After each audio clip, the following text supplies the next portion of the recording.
Fundamental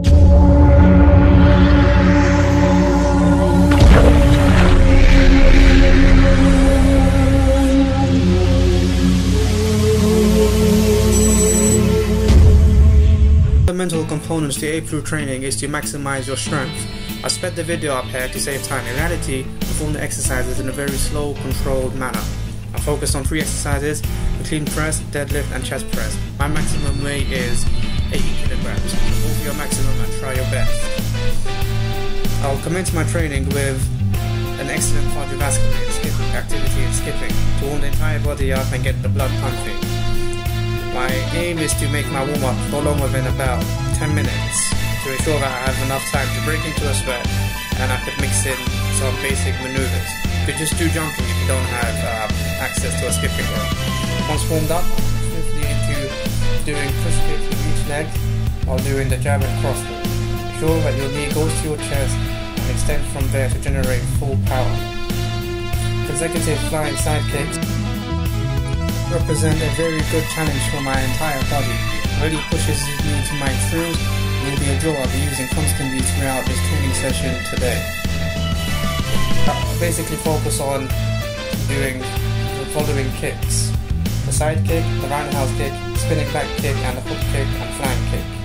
I combine all these kicks and try and perform them on one leg to really maximize my balance and coordination.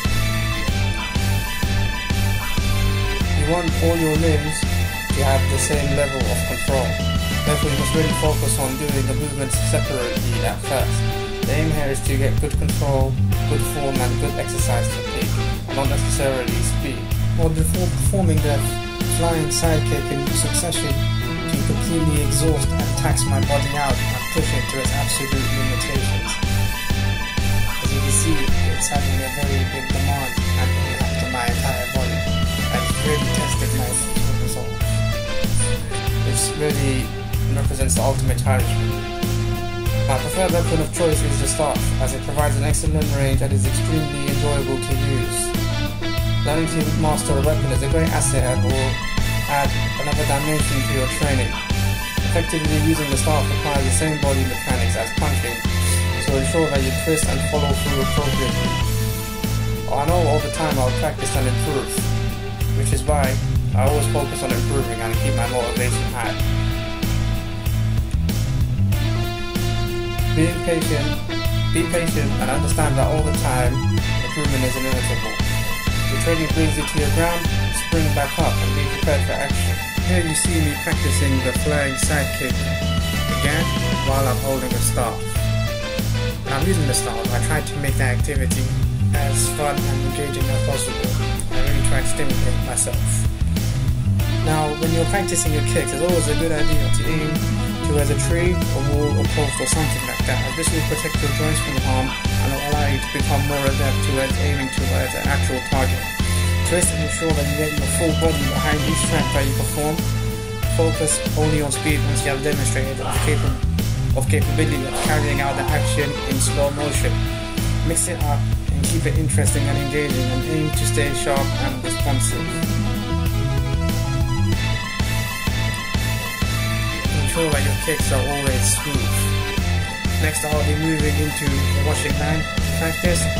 I'll be targeting various heights ranging from about 1 meter to about 2 meters. Training with a washing line is a great way to practice swaying, bobbing and weaving, as well as ducking and maneuvering. Mixing in your hand skills with some kicks really makes the entire situation intriguing, as it enables you to experiment even further. The options for trying out new drills and routines with a washing line is practically limitless, so make it up and experiment and enjoy. Try and stimulate your body into expressing yourself in the most productive way, and aim towards making each movement greater than the last. Only attempt moves if you have the confidence and ability to perform the movement. And always remember, confidence is extremely important when it comes to training. Without confidence, you won't be likely to be trying new things. I sped the video up here again. However, in reality I perform calisthenic movements in a very controlled manner, aiming to hold the points of highest tension for the longest period of time. Investing in an apparatus is a great purchase, as it will enable you to work your entire upper body and build substantial levels of core strength.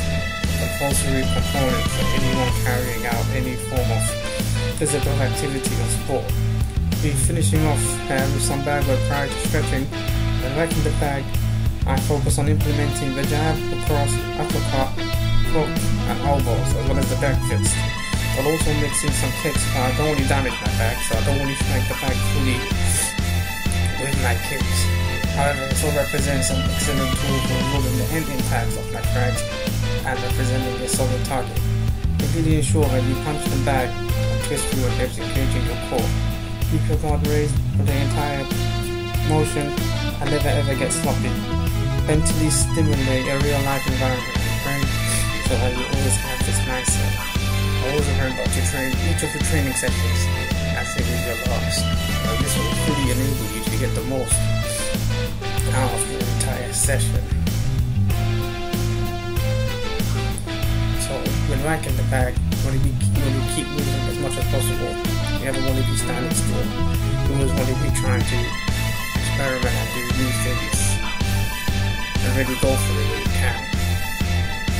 I'll end up training off with some basic stretching. I'm stretching here literally 10 times faster than I am in reality. So make sure that when you stretch, you actually relax and breathe, focus on relieving all the pain and lactic acid that's built up during the training session. This improves your ability to recover and limits the possibility of picking up any injury.